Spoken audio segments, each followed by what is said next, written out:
1000, 2000, 3000 ప్రదేశాల్లో అనేక మంది జ్యోతిష్కులు ఉంటారు. జాతకం యొక్క ప్రిడిక్షన్ అనేది ఎలా ఉంటుంది అంటే ఎవ్వరు యాక్యురేట్ ఫలితాన్ని అంటే 100% క్రాంతి నెక్స్ట్ మినిట్ ఏం ఆలోచిస్తాడు లేదా క్రాంతి ఆఫ్టర్ 1 hour ఎక్కడికి వెళ్తాడు లేదా క్రాంతికి ఫుడ్ పాయిజన్ అవుతుందా లేదా క్రాంతి వాళ్ళ ఎవరితోనైనా గొడవ పెట్టుకుంటాడా, ఇలాంటి యాక్యురేట్ ఫలితం అనేది ఋషులు తప్ప ఎవరు చెప్పలేరని నా భావన. మీరు ఋష? అక్కడికే వస్తాను. అండ్ ఇక నేను నా విషయానికి వస్తే జ్యోతిష్యంలో 100% ప్రావీణ్యత ఉందా అంటే జ్యోతిష్యంలో నాకు కేవలము కొంత భాగం మాత్రమే ప్రావీణ్యత ఉంది, మొత్తం లేదంటారు. అసలు ఎవరికీ లేదన్నది నా ఆలోచన. ఎవరికి అంటే ఐ మీన్ నేనన్న యాక్యురేట్ జనాలు ఎందుకు నమ్మాలి? ఈ కొంత భాగమే చాలు జనాలకు. ఇక్కడ మెయిన్ జ్యోతిష్యాన్ని ఏ ప్రిడిక్షన్ తీసుకోవాలంటే జ్యోతిష్యం అనేది ఒక ఆట కాదు. జ్యోతిష్యం అనేది ఇప్పుడు మీరు అంటే ఎంతోమంది, not only Kranti and not Kranti also. ఇప్పుడు మనకు ఒక కాంట్రవర్సీ ఇష్యూ రావాలంటే అందులో జ్యోతిష్యం కూడా ఎన్నో సందర్భాల్లో వచ్చింది. ఎన్నో సందర్భాల్లో జ్యోతిష్కులను, జ్యోతిష్యం చెప్పే వాళ్ళను హేళన చేశారు, కమర్షియల్ అన్నారు, ఎన్నో రకాలుగా దూషించారు. నేను అనేది యాక్యురేట్ ఫలితం. ఇప్పుడు జ్యోతిష్యం ఎక్కడ మీరు అన్నారు ఎందుకు నమ్మాలి పబ్లిక్ మిమ్మల్ని అంటే జ్యోతిష్యంలో కీ రోల్స్నే మనం తీసుకోవాలి. కెరియర్, మ్యారేజ్, చిల్డ్రన్, హెల్త్, ఇవే. కానీ జ్యోతిష్యం అంటే ఉందా లేదా, లక్ష్మీకాంత్ శర్మ దగ్గర వర్త్ ఉందా లేదా, గంటకి ఏమవుతుంది అంటే దాన్ని ఆటలు. నేను మంచి పాయింట్కి వచ్చాను. మీరు నా పేరు క్రాంతి. ఓకే, మీరు ఇప్పుడు లైవ్లో నా జాతకం చెప్పగలుగుతారా ఏం జరుగుతుంది అన్నది? క్రాంతి డేట్ ఆఫ్ బర్త్ ఉంటే నేను చెప్తా. డేట్ ఆఫ్ బర్త్ చెప్పండి ఇప్పుడే. సరే చెప్పండి. ఓకేనా? ఓకే. సమయం మధ్యాహ్నం 12 గంటలు. ఒక్క నిమిషం. 12 PM afternoon. Exact 12 PM. 12:05. Kranti 12:05 12:05. Yes, okay. PM 12:05 PM. అంటే మీరు పుట్టింది శుక్రవారం. అవును, అది ఓకే కదా. నక్షత్రం ఉత్తరాషాఢ నక్షత్రము, కన్యా లగ్నం, మకర రాశి. అండ్ ఇప్పుడు జాతకంలో ఫస్ట్ ఆఫ్ ఆల్ ఒక జాతకాన్ని ఓపెన్ చేస్తే దానికి పర్పస్ ఉండాలి. ఏ క్వశ్చన్ ఏంటి, క్రాంతికి ఏం డౌట్ ఉంది, నేను ఏ స్థాయిలో ఉంటా ఫ్యూచర్లో? ఎస్, అక్కడ పాయింట్కి వచ్చాము. ఇప్పుడు లగ్నం కన్యా లగ్నము, లగ్నాధిపతి బుధుడు లాభస్థానంలో ఉన్నాడు. అండ్ పంచమంలో లాభాధిపతి పంచమంలో ఉండి లగ్నాధిపతితో చూడబడుతున్నాడు. దశమ స్థానంలో కేంద్ర స్థానంలో పరిపూర్ణ రాజయోగాన్ని ఇచ్చే కేంద్ర స్థానంలో రవి కుజులు ఉన్నారు ఇక్కడ మీ జాతకంలో. అండ్ భాగ్యాధిపతి ధనాధిపతి భాగ్యస్థానంలో ఉన్నాడు. శని ఒక్కటే నీచ స్థానం, పంచమ షష్టాధిపతి. అయితే మీ జాతకం మొత్తంలో గురువు స్వక్షేత్రంలో ఉన్నాడు, శుక్రుడు స్వక్షేత్రంలో ఉన్నాడు, బుధుడు లాభంలో ఉన్నాడు, లగ్న దశమాధిపతి లాభంలో ఉన్నాడు. మీ యొక్క కెరియర్ గురించి మీరు ప్రశ్న వేశారు. అవును, ఈ కెరియర్లో 2037 వరకు రాహు దశ ఉంది మీకు. 2037 వరకు 60%లో 65%లో లైఫ్ అనేది రన్ అవుతూ ఉంటుంది. అంటే మీకు పొజిషన్ వైజ్ చెప్పాలన్నా ఇన్కమ్ వైజ్, ఇప్పుడు మీకు ఒక డబ్బు గురించో లేదా పొజిషన్ గురించో మాట్లాడాలంటే మీరు సపోజ్ ఇంత రీచ్ అవ్వాలి, అది పేరు అవ్వచ్చు, ఫేమస్ అవ్వచ్చు, డబ్బు అవ్వచ్చు అనుకుంటే 65 వరకు మీకు అది భగవంతుడు ప్రసాదిస్తాడు, గ్రహయోగం కలుగుతుంది. ఆఫ్టర్ 37 గురుదశ స్టార్ట్ అయినప్పుడు ఇక్కడ గురువు మీ జాతకంలో గురువు మీన రాశిలో మూల త్రికోణంలో ఉత్తరాభాద్ర నక్షత్రంలో 1వ పాదంలో ఉన్నాడు. అంటే మీకు అంశచక్రంలోకి వచ్చేసి గురువు సింహరాశిలో ఉంటాడు. సింహం, కన్య, తుల, వృశ్చికం, అంతే.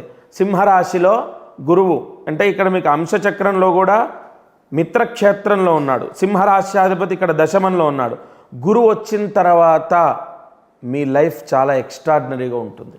గురు దశ అంటారు చూడండి, ఆ గురు దశ మీకు పరమ రాజయోగాన్ని ప్రసాదిస్తుంది. అంటే ఏమైతా అన్నట్టు, ఏమైతా అంటే మీరు ఊహించని విధంగా ఒక పొజిషన్ని, ఒక యోగాన్ని, అది స్టేటస్ అవ్వచ్చు లేదా ఇతర డబ్బు గురించి అవ్వచ్చు, కెరియర్ అవ్వచ్చు, అనేక విషయాల్లో ఎన్నో మలుపులు తిరుగుతాయి. గురు దశలో గురువులో గురువు ఒక పొజిషన్ ఇస్తాడు, గురువులో శని కొంత అంటే కొన్ని కాంట్రవర్సీ ఇష్యూస్ జరిగినా కూడా ఆర్థిక యోగాన్ని ప్రసాదిస్తాడు పంచమాధిపతి. అలాగే గురువులో ఆశ్లేష అంటే బుధుడు వస్తాడు. గురువులో బుధుడు విపరీతమైనటువంటి యోగాన్ని ఇస్తాడు. మొత్తానికి మంచి పొజిషన్లో ఉంటా అంటారు మీరు. 100% ఖచ్చితంగా ఉంటారు. అండ్ మీకు ఒక రుణము అంటే అప్పులు ఇచ్చినా అప్పులు తీసుకున్నా కలిసి రాదు. అది ఒక్కటి తప్ప కెరియర్ మొత్తంలో ఎటువంటి సమస్యలు లేవు. అంతే అంటారు. ఇది మీ జాతకం కెరియర్ గురించి. ఇది నేను చెప్పిన విధంగా జరుగుతుందా లేదా 37 వరకు 65% మీ లైఫ్ లీడ్ అవుతూ ఉంటుంది. 37 వరకు. శర్మ గారు నా జ్యోతిష్యం అయితే ఈ విధంగా చెప్పారు. మరి నా జాతకం సరే, ఇవన్నీ ఫ్యూచర్. ఓకే, అంటే మీరు చెప్పినవన్నది ప్రస్తుతం కాదు, నాకు ఈ మినిట్ అర్థం కావడానికి. సరే, ఓకే, అది ఫ్యూచర్. ఓకే, వాస్తవానికి అది జరిగినప్పుడు నేను నమ్ముతా మిమ్మల్ని. పర్వాలేదు. నిజంగా జ్యోతిష్యం ముసుగులో కొంతమంది దొంగలు ఉన్నారా లేరా? జ్యోతిష్యం ముసుగులో ఎందుకు ఉండరు? ఉంటారు, ఖచ్చితంగా ఉంటారు. జ్యోతిష్యంలో అండ్ ఇతర రంగాల్లో ప్రతి రంగంలో ఉన్నారు. దేవాలయం బయట ఉన్నారు, లేదా హాస్పిటల్ బయట ఉన్నారు, లేదా సినిమా థియేటర్ల దగ్గర ఉన్నారు, ప్రతి దగ్గర ఉన్నారు. అలాగే జ్యోతిష్యంలో కూడా ఉంటారు, అది కన్ఫర్మ్. మీరు జ్యోతిష్యం చెప్పే క్రమంలో ఎంతమందిని మోసం చేశారు? జ్యోతిష్యం చెప్పడంలో మోసం ఏముంది అసలు? మీరు ఇంటర్వ్యూ చేసి ఎంతమందిని ఆడుకున్నారు? చాలా మందిని ఆడుకున్నాం. ఎంతమందిని మోసం చేశారైతే? మోసం ఏమున్నది? సింపుల్. తెల్లముంటది, ఆడ కెమెరాలు ఉంటాయి.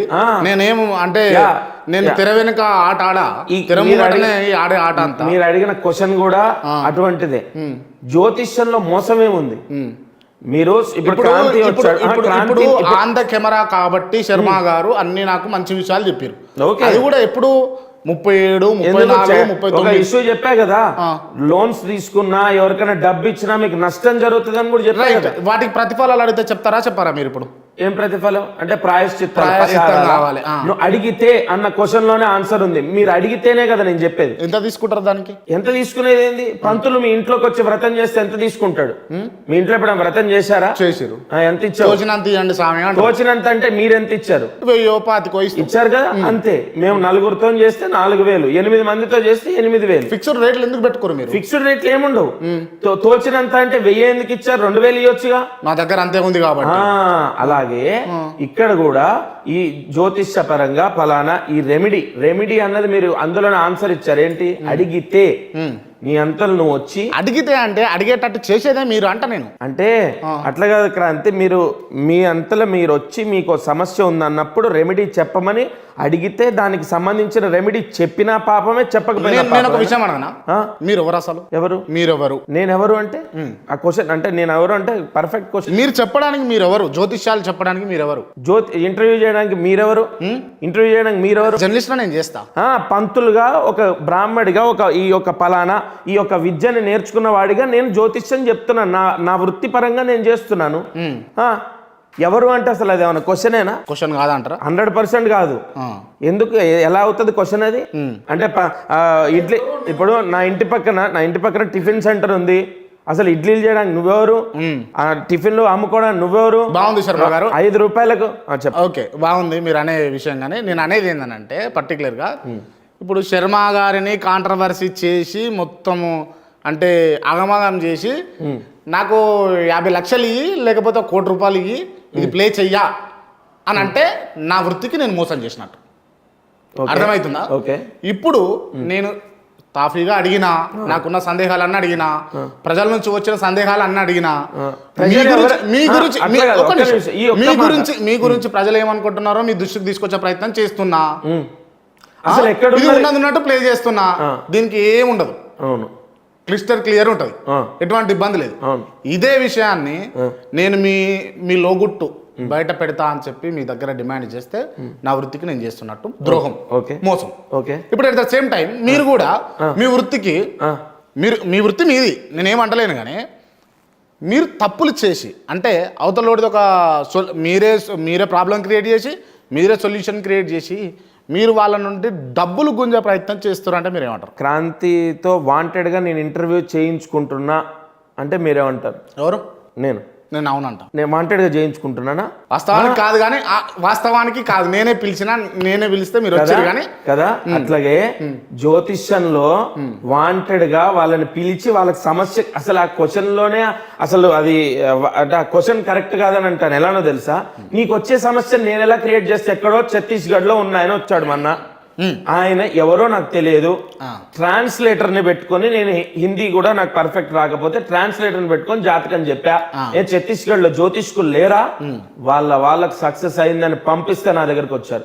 అండ్ ఆయన ప్రాబ్లం నేను ఎలా క్రియేట్ చేయగలుగుతా? నా పక్కన నా ఎదురుగా ఉన్న వ్యక్తి ఏమైనా నా ఇంటి ఎదురుగా ఉన్న వ్యక్తి ఎలా క్రియేట్ చేసి దానికి, ఇప్పుడు మీరు అడిగేది ఎలా ఉందంటే, వాంటెడ్ గా ప్రాబ్లం మీరే క్రియేట్ చేసి దానికి మీరే పరిహారాలు ఇస్తున్నారంటే అసలు ఎలా సాధ్యం అవుతుంది? ఇప్పుడు మీ ఎంటైర్ కెరీర్ లా మీ దగ్గరకు వచ్చినటువంటి వ్యక్తిని ఓకే ఏ ప్రాబ్లం లేకుండా మీరు పంపించి, పరిహారం లేకుండా మీరు పంపించిందా? ఎందుకు లేవు? ఉన్నాయా? చాలా ఉన్నాయి. ఒక్కటి నాకు పరిచయం చేయండి మీరు. పరిచయం అంటే అర్థం, ఒక్క క్లయింట్ ను నాకు పరిచయం చేయగలుగుతారా మీరు? అట్లా ఒకటి కాదు, 30 ఇస్తాను, 40 ఇస్తాను. ఆఫీస్ లో అన్ని ఉన్నాయి మీకు. నాకు ఒక క్లయింట్ చాలు. అంటే శర్మ దగ్గరికి పోయినాం, మేము శర్మ దగ్గరికి వెళ్ళి కలిసాం, అంతా బాగుందని రాశారు, వచ్చేసాం. ఆ పర్సన్ కావాలన్నా 100 మంది. నేను 40 ఇస్తాను, 40 ఇస్తా ఫార్మ్స్. వాళ్ళ కాంటాక్ట్ నెంబర్ ఉంటుంది, డేట్ ఆఫ్ బర్త్ ఉంటుంది, వాళ్ళు నన్ను ఎప్పుడు కలిసారో ఉంటుంది. మీరు 40కి 40 చెక్ చేసుకోండి. ఒకళ్ళ దగ్గర అన్నగో లేని దోషం చెప్పి పూజలు చేయించాడంటే మళ్ళీ ఇంటర్వ్యూ పెట్టండి విత్ ప్రూఫ్ తోని. ఓకే, అసలు అవసరం లేదు శర్మకు. ఎందుకంటే శర్మకు వద్దన్నా అపాయింట్మెంట్స్ వస్తాయి. ఎందుకంటే నా సబ్జెక్ట్ గొప్పదని నేను నమ్మి దాన్ని అప్లై చేస్తున్నా, అది సక్సెస్ అవుతుంది. రేపు మీ మ్యారేజ్ గురించి నేను చెప్పింది అవుతుంది. క్రాంతి నన్ను నమ్మడానికి ఒక ఉదాహరణగా నేను ఇది వాళ్ళ ఇంటర్వ్యూలో చెప్పాను. నేను ఓకే, సబ్జెక్ట్ గొప్పది, నేను కాదు, అది కన్ఫర్మ్.